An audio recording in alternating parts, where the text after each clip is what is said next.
Good morning children's.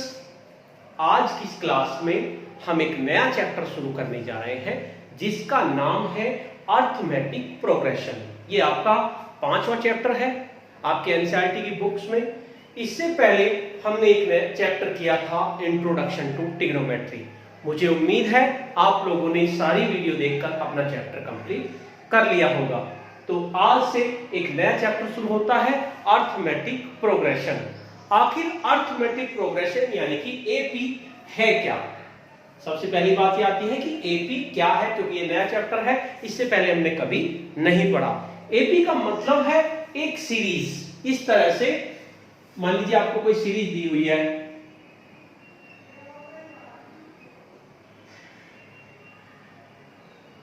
इस तरह से आपको एक सीरीज दी हुई है जिसमें जो आपकी नेक्स्ट टर्म होगी और पहली जो टर्म होगी उसमें कुछ ना कुछ डिफरेंस होगा, कुछ ना कुछ डिफरेंस होगा। यानी कि एक फिक्स नंबर को जोड़ने पर नेक्स्ट सीरीज आपकी आएगी। जैसे इसमें हमने +3 जोड़ा तो आपका 5 आ गया, फिर एक फिक्स नंबर जुड़ा +3 आपका आ गया, फिर एक नंबर जुड़ा, फिर आपका 11 आ गया, फिर एक नंबर जुड़ा, फिर आपका 11 आ गया। इसी तरह की एक सीरीज और देख लेते हैं।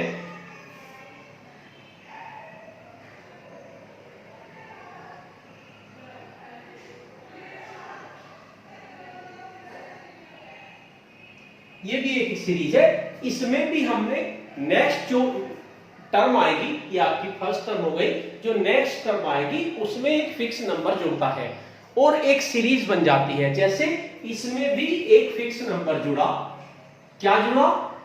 -20। ये आपने जुड़ा फिक्स नंबर 220 में -20 जुड़ा तो 200 आ गया, और फिर -20 जुड़ा तो 180 आ गया, फिर -20 जुड़ा तो ये आ गया। यानी एक फिक्स नंबर आपका ऐड हो रहा है। अब वो फिक्स नंबर आपका प्लस का भी हो सकता है, माइनस का भी हो सकता है और जीरो भी हो सकता है। ऐसा नहीं कि वो जीरो नहीं हो सकता, वो जीरो भी हो सकता है। तो इस तरह की सीरीज को हम एपी कहेंगे। और इसमें जो ये टर्म होगी, जो सबसे शुरू में टर्म होगी, इसे फर्स्ट टर्म कहेंगे, फर्स्ट टर्म, और इसे ए से डिनोट करेंगे।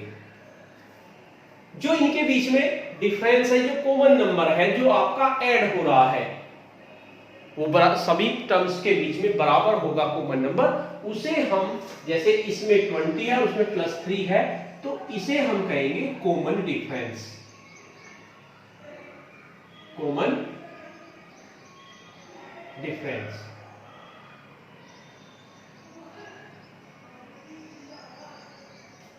और अगर मान लीजिए उसमें दो तरह की सीरीज हो सकती है। एक सीरीज ऐसी होती है जिसमें फाइनाइट नंबर ऑफ टर्म्स हो, यानी कि फिक्स टर्म्स हो आपकी, उसे फाइनाइट एपी कहेंगे। और जिसमें फिक्स टर्म ना हो कि आपकी आगे कितने आगे तक जाएगी, उसे इनफाइनाइट टर्म्स कहेंगे। और इसे कहेंगे आपकी लास्ट टर्म, लास्ट टर्म, और इसे an से डिनोट करेंगे। यानी लास्ट टर्म है an कह दें, या al भी कह सकते हैं, या l भी कह सकते हैं, कुछ भी हम इसे कह सकते हैं। तो इस तरह की सीरीज को हम एपी बोलेंगे, अर्थमेटिक प्रोग्रेशन। और अगर कॉमन डिफरेंस बराबर है, हर बार जो डिफरेंस आ रहा है वो बराबर है, तो एपी है। और अगर डिफरेंस बराबर नहीं आ रहा है तो आपकी एपी नहीं है। आपको डिफरेंस निकालना है, यानी कि सेकंड टर्म में से फर्स्ट टर्म घटा देंगे, या थर्ड टर्म में से सेकंड टर्म घटा देंगे, या फोर्थ टर्म में से आप थर्ड टर्म घटाएंगे। तो इन सब कंडीशन में आपका कॉमन डिफरेंस निकल के आएगा। और अगर कॉमन डिफरेंस सेम है तो एपी है, और अगर कॉमन डिफरेंस सेम नहीं है तो ये हमारी एपी नहीं है। इस तरह से हम इसको सोल्व कर लेंगे। अब हम, क्योंकि आज इंट्रोडक्शन है, इसलिए आज हम एग्जांपल 1 और एग्जांपल 2 लेंगे। एग्जांपल 1 आपका पेज नंबर 98 एनसीईआरटी की बुक्स में पेज नंबर 98 पे एग्जांपल 1 दिया हुआ है, उसको हम सोल्व करेंगे। एग्जांपल 1 जो है आपका पेज 98 पे आपको एक सीरीज दे रखी है 3/2, 1/2, -1/2, -3/2। ये क्या रखा है? फॉर द एपी, यानी कि ये एपी है। उन्होंने पहले से बता रखा ये आपकी एपी है, हमें चेक नहीं करनी, हमें इन्होंने कहा रखा for the AP find the first term. First term क्या होगी इसकी? फर्स्ट टर्म यानी ए क्या होगी आपकी? 3/2। ये आपकी फर्स्ट टर्म हो गई। एंड कॉमन डिफरेंस, दूसरा निकालना है आपको common difference D.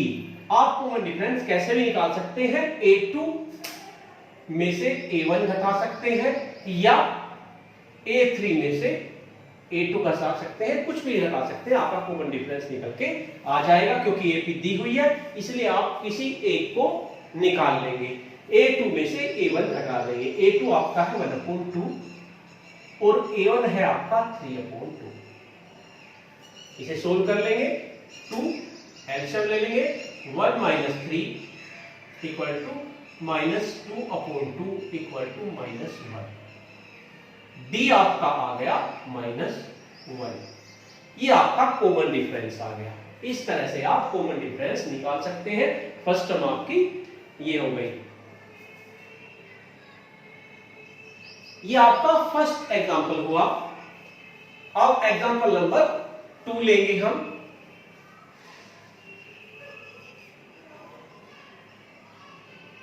Example number 2, right the following list, which of the following list of numbers from an AP. आपको 4 नंबर्स दिए हुए हैं, आपको चेक करना है कि ये एपी है या नहीं है।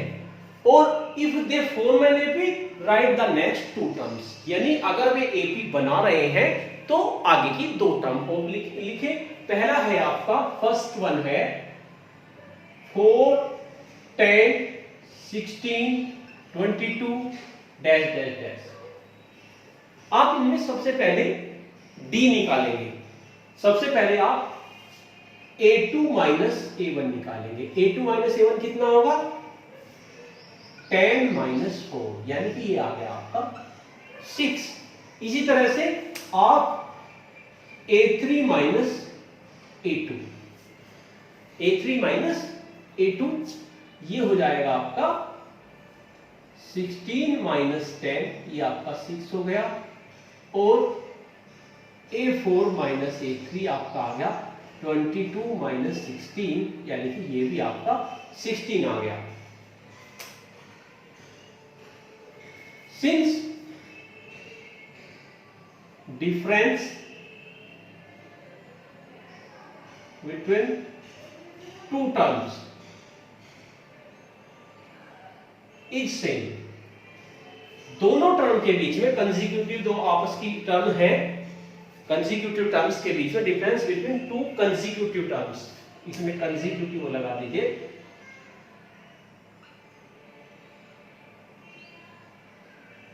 Is same, therefore it is an AP. ये आपका एपी है, आपका डिफरेंस सेम आ गया। एक चीज और बता देता हूं, जनरल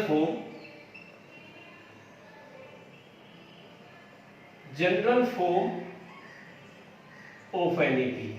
जो एपी की जनरल फॉर्म होगी वो ये होगी a + d, a + 2d, a + 3d, a + 4d। इस तरह से ये इसकी जनरल फॉर्म होगी। मान लीजिए आपको फोर्थ टर्म निकालनी है A4, तो A4 होगी आपकी a + 3d और A5 क्या होगी आपकी a + 4d। इस तरह से आप कोई सी टर्म्स भी आप निकाल सकते हैं। अब देखो आपको नेक्स्ट 2 टर्म्स निकालनी है, आपको 4 टर्म दी हुई है 1 2 3 4। A5 निकालनी है, A5 और A6 आपको निकालनी है। तो A5 का मतलब a + 4d और A6 का मतलब a + 5d। यानी ए कितना है हमारा फर्स्ट नंबर, ए आपका 4 हो गया, 4 प्लस 4 इंटू डी कितना है, डी है आपका 6, यानी 4 प्लस 24 कितना हो जाएगा, 4 प्लस 24 इट मीन्स 28। ये नेक्स्ट टर्म इसकी आ जाएगी 28। अब a प्लस 5d यानी 4 प्लस 5 इंटू 6 यानी 4 प्लस 30 इक्वल टू 34। ये आपकी नेक्स्ट टर्म आ जाएंगी, दो टर्म आपको निकालनी है, इसलिए नेक्स्ट टू टर्म्स आप इस तरह से निकाल सकते हैं। सेकंड,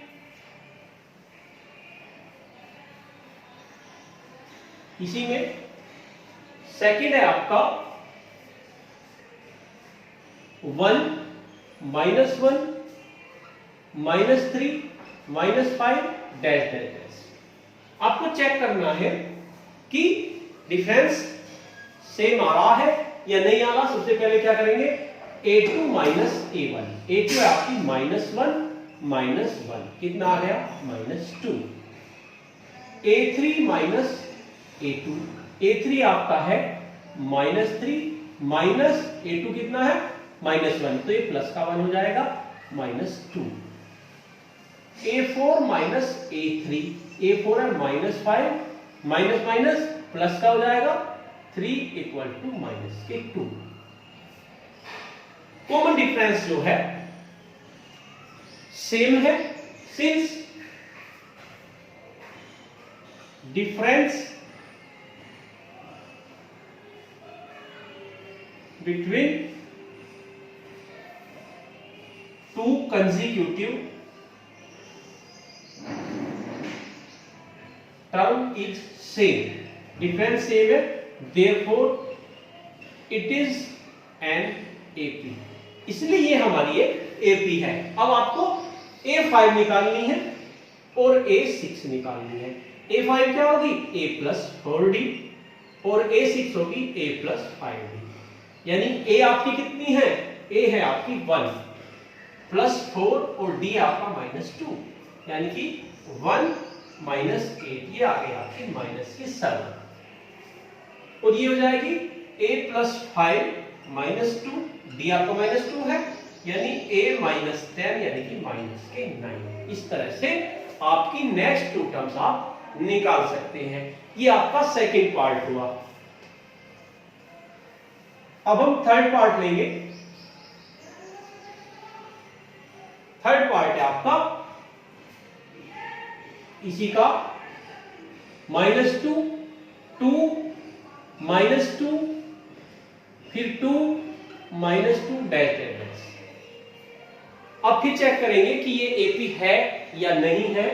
तो A2 माइनस A1, A2 है आपका 2 माइनस -2 यानी कि 2 प्लस 2 यानी कि 4 हो गया आपका।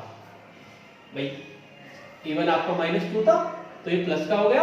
अब A3 माइनस A2, A3 आपका क्या है -2 माइनस 2 इक्वल टू -4 आ गए, यानी कि डिफरेंस आपका सेम नहीं आ रहा है। Since difference between two consecutive term is not same नहीं है, therefore it is not AP, ये AP हमारा नहीं है। इस तरह से आप लिख देंगे। इसी का फोर्थ पार्ट देखते हैं, यहीं पर कर लेंगे 1 1 1 2 2 2 3 3 3 dash dash dash. A2 minus A1 निकालेंगे, A3 माइनस A2 निकालेंगे, A4 माइनस A3 निकालेंगे। आप देखेंगे सभी कंडीशन में डिफरेंस आपका अलग अलग आएगा। जब डिफरेंस अलग आएगा तो आप लिख देंगे difference between two consecutive term is not same, therefore it is not an AP। तो आज की क्लास में हमने एग्जांपल 1 लिया, एग्जांपल 2 लिया, आपको जनरल टर्म बताई, जनरल फॉर्म जो होती है एपी की a plus D, a plus 2d, a plus 3d, a plus 4d, इस तरह से होती है। तो नेक्स्ट क्लास में हम एक्सरसाइज शुरू करेंगे। अगर आपको ये वीडियो पसंद आ रही है तो इस वीडियो को लाइक कीजिए, शेयर कीजिए अपने फ्रेंड्स के साथ, जिससे कि वे भी इस चैप्टर को कंप्लीट कर सकें। Thank you.